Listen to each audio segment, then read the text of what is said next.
간단한 자기소개 부탁드릴게요. 네, 안녕하세요. 저는 이제 올해 30이 된 IT 프로그래밍 개발자입니다. 오케이. 그럼 직무가 개발 직무신가요? 일단은 저는 이제 중소기업을 다니고 있고 특정 업무만을 진행하진 않아요. 개발자라고 해서 개발만 하는 게 아니고 이제 뭐 기술지원팀 다 있음에도 불구하고 모든 걸 알 수는 없으니 개발팀이 직접 고객과 컨택을 하는 경우도 종종 있죠. 일단은 코딩 직무가 우선이고요. 제가 이제 주로 담당하고 있는 건 응용 프로그래밍, 쉽게 접근할 수 있는 게 웹페이지, 뭐 HTML 뭐 이런 거. HTML 관련된 거, 네. 뭐 이제 모바일로 하면 안드로이드가 있겠고. 지금 경력이 어떻게 되시나요? 지금 이제 3년을 채웠고 이제 4년 차 이제 대리죠. 혹시 연봉을 공유해 주실 수 있나요? 중소기업이라 딱히 그렇게 높진 않아요. 그래서 3천 중반. 성과급이 존재하나요? 현재 저희 회사에는 성과금은 없고 제가 개발을 해서 이제 고객이 유치가 되고 그거에 따라서 이제 사용료나 뭐 구축비가 들어오면 그거에 대해서 이제 성과를 측정을 해서 연봉 협상을 하는 거죠. 그래서 저희는 연봉 협상을 할 때 인상률이 좋죠. 3년 전에 입사하셨을 때 연봉은 어떠셨나요? 그때는 최악이었죠. 평균 연봉 자체가 2,500으로. 일반적인 SI랑은 관련이 있나요? SI는 좀 달라요. SI는 특정 업체에 맞춰서 네. 개발을 해주는 커스터마이징 업무라고 보시면 되고 저희 쪽은 패키지예요. 그냥 설정 하나 계정만 발급해주면 사용할 수 있게끔 패키지를 구축하는 거죠. 그게 솔루션 사업이에요. 코딩 관련해서 보통 뭐 자바스크립트나 아니면 뭐 C 언어 같은 걸 쓰시잖아요. 아니면 C++. 보통 이런 대학교 때 전공자들은 그런 걸 배우는데 실무에서 어떤 언어를 쓰시는 거예요? 저희 같은 경우에는 주로 사용하는 언어는 C#. 원래는 C#이 주목을 못 받던 언어였는데 네. 최근 들어서 뜨고 있는 언어 중에 하나죠. 이 업계에서요?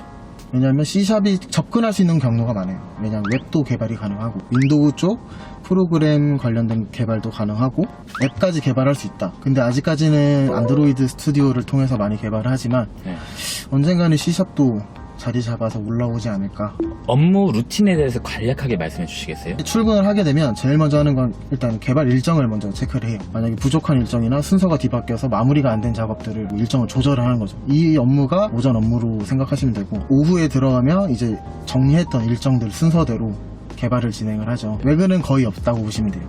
근데 제가 외근을 나가는 경우는 미팅, 고객이 요거 개발해주세요 라고 요청이 들어왔는데 네. 그거를 이제 뭐 컨설턴트 팀, 뭐 기술 지원팀, 영업팀에서 나가서 해도 되는데 자세한 이제 프로세스가 어떻게 돌아가는지는 개발자가 더 잘 알잖아요. 그렇죠.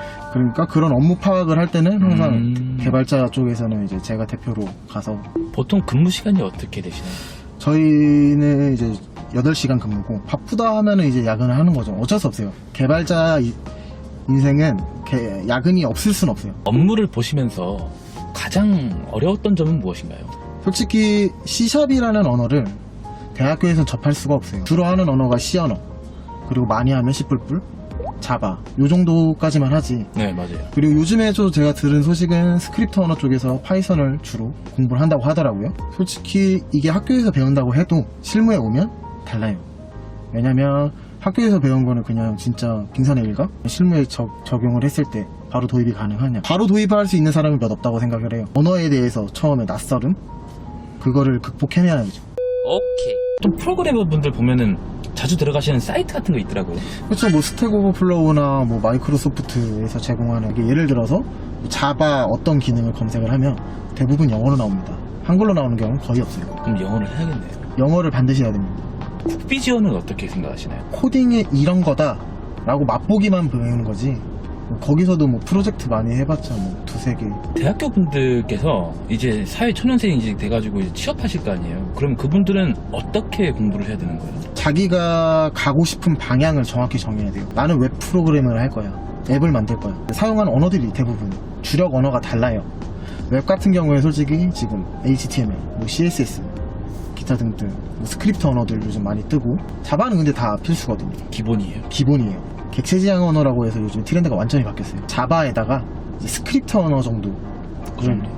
그나마 유용한 자격증은 뭐가 있을까요? 저도 자격증이 정부 처리계사밖에 없어요. 근데 개발을 하다 보면 분명히 서버 단의 이제 네트워크도 문제가 있을 거고 리눅스나 윈도우 서버에 관련된 상식이 필요하죠. 그러면 그쪽에 있는 자격증이 있다면 도움은 되겠죠. 근데 꼭 필요하다고는 말씀드리기는 좀 힘들 것 같아요. 본인 바운더리 안에서 생각했을 때 개발을 나눈다면 어떤 직군으로 나눠질 수 있을까요?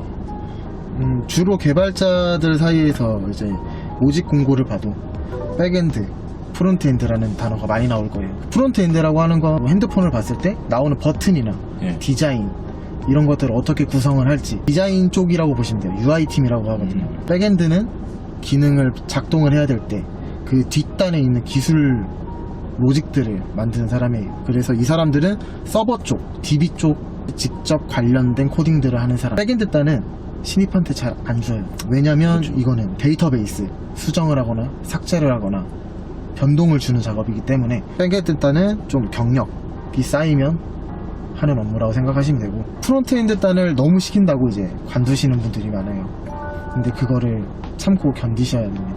개발 직무를 꿈꾸시는 사회초년생분들께 한 말씀만 부탁드릴게요.